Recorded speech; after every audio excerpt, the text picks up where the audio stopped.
ನನ್ನ ನಮಸ್ಕಾರಗಳು. ಇವಾಗ ತಿಳಿಸೋದೇನೆಂದರೆ ಮಲ್ಲಿಗೆ ಅಕ್ಕಿಲಿ ಇಡ್ಲಿ ಮಾಡೋದು ತೋರಿಸ್ಕೊಡ್ತಾ ಇದ್ದೀನಿ, ನೋಡ್ಕೊಳ್ಳಿ. ಇವಾಗ ಅಳ್ತಾ ಹೇಳ್ತೀನಿ ನೋಡಿ. 1 ಲೋಟ,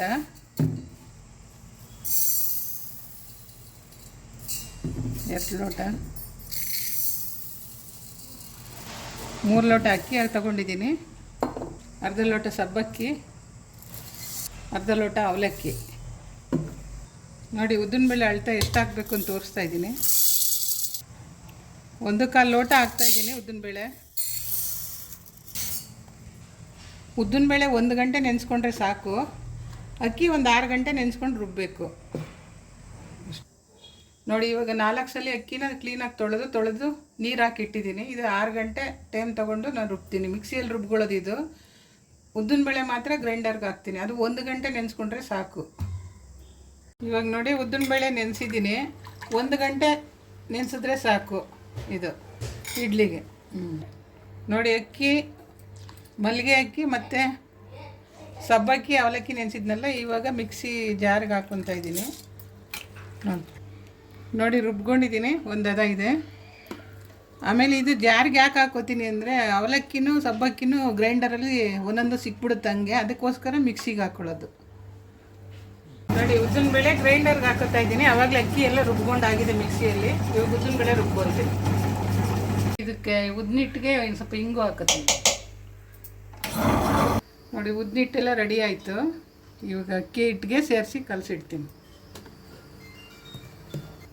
ಚೆನ್ನಾಗಿ ನೈಸ್ಗಾಗಿ 1 ಸ್ಪೂನು ಹಿಂಗು ಹಾಕ್ಕೊಂಡು ಸ್ವಲ್ಪ ನೀರು ಹಾಕ್ಕೊಂಡು ರುಬ್ಕೊಳ್ಳಿ. ಸ್ವಲ್ಪ ಇವಾಗ ನೋಡಿ ಎಲ್ಲ ಕಲಸಿ ಈ ಥರ ಕಲಸಿ ಎಲ್ಲ ಇಡಬೇಕು. ಬೆಳಗ್ಗೆಗೆ ಇಡ್ಲಿ ತುಂಬ ಚೆನ್ನಾಗಿ ಬರುತ್ತೆ. ಸರಿ, ಇದು ಆಫ್ ಮಾಡಿ. ಇವಾಗ ನೋಡಿ ನೆನ್ನೆ ಎಲ್ಲ ನಿಮ್ಗೆ ಇಡ್ಲಿದು ಸಬ್ಬಕ್ಕಿ ಅವಲಕ್ಕಿ ಇಡ್ಲಿ ತೋರಿಸೋದನ್ನಲ್ಲ, ಇವಾಗ ಚಿಬ್ಬಲಲ್ಲಿ ಇಡ್ಲಿ ಮಾಡಿ ನಿಮ್ಗೆ ತೋರಿಸ್ತೀನಿ. ಇವಾಗ ನೋಡಿ ಚಿಬ್ಬಲ್ಗೆ ಬಟ್ಟೆ ಹಾಕ್ಕೊಂಡು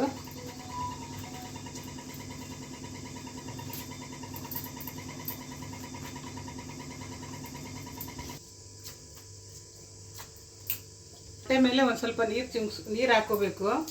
ನೋಡ್ಕೊಳ್ಳಿ. ಇವಾಗ ರಾತ್ರಿ ಎಲ್ಲ ರುಬ್ಬಿಟ್ಟೆ ನೋಡಿ ಈ ಥರ ಉಕ್ಕಿದೆ ಇಡ್ಲಿ. ಈಗ ಚಿಬ್ಲಲ್ಲಿ ನೋಡಿ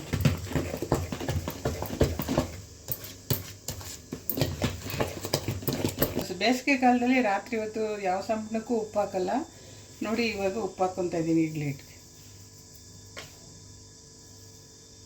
ನೋಡಿ ಈ ಥರ ಚಿಬ್ಬಲ್ಗೆ ಹಾಕೋಬೇಕು.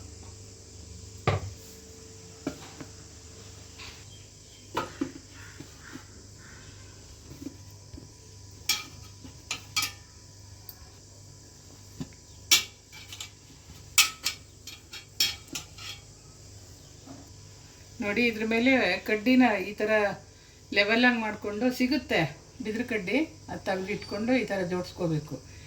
ಇಡ್ಲಿ ಒಂದಕ್ಕೊಂದು ಕಚ್ಕೊಳ್ಳಲ್ಲ ಅಂತ.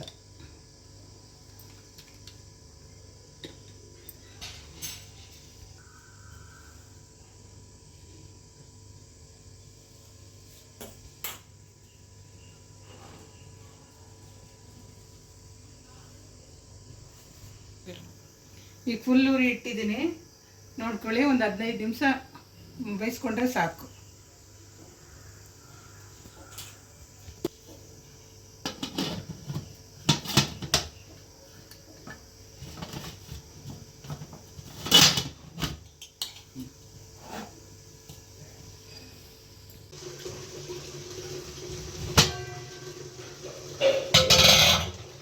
ನೋಡಿ ಇವಾಗ ಚಿಬ್ಲೆಲ್ಲ ಕೆಳಗಡೆ ತೆಗ್ದಿದ್ದೀನಿ.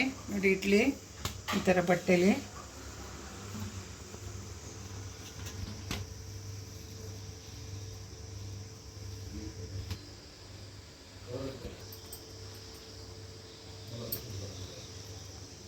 ನೋಡಿ ಎಷ್ಟು ಮೃದುವಾಗಿದೆ ಇಡ್ಲಿ. ನೋಡಿ ಎಷ್ಟು ಮೃದುವಾಗಿ ಚೆನ್ನಾಗಿ ಬಂದಿದೆ ಇಡ್ಲಿ.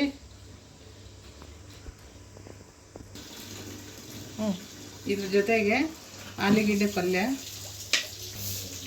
ಚಟ್ನಿ, ನೋಡಿ, ಇಡ್ಲಿ ಮೇಲೆ ತುಪ್ಪ ಹಾಕ್ಕೊಂಡ್ರೆ ತುಂಬಾ ಚೆನ್ನಾಗಿರುತ್ತೆ ಇಡ್ಲಿ. ನೀವು ಮಾಡಿ ಹೇಗಿದೆ ಅಂತ ತಿಳಿಸಿ.